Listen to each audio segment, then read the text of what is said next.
तो पाकिस्तानच्या विनंतीनंतर भारताकडून सुद्धा शस्त्रसंधीची घोषणा करण्यात आलेली आहे।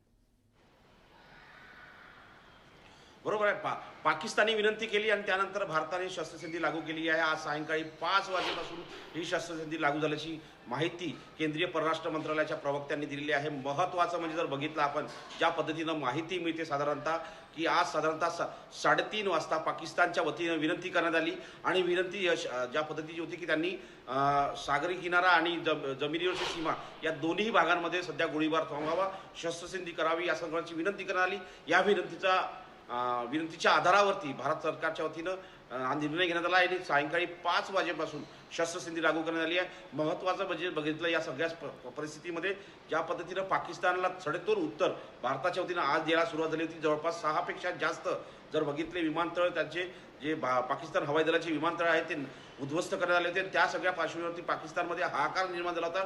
भारत तिथलं पाकिस्तान लष्कर जे आहे ही परिस्थिती सांभाळू शकत नाही असं लक्षात आल्यानंतर त्यांनी त्यांच्या डीजीएमओनी भारतीय डीजीएमओला फोन केला आणि त्यानंतर ही शस्त्रसंधी लागू करण्याची विनंती केली। याचा अर्थ असा होतो की पाकिस्तान नतमस्तक झालं आणि शेवटी पाकिस्तानच्या विनंतीनुसार भारताने शस्त्रसंधी करण्याचा निर्णय घेतला आहे। आपल्याला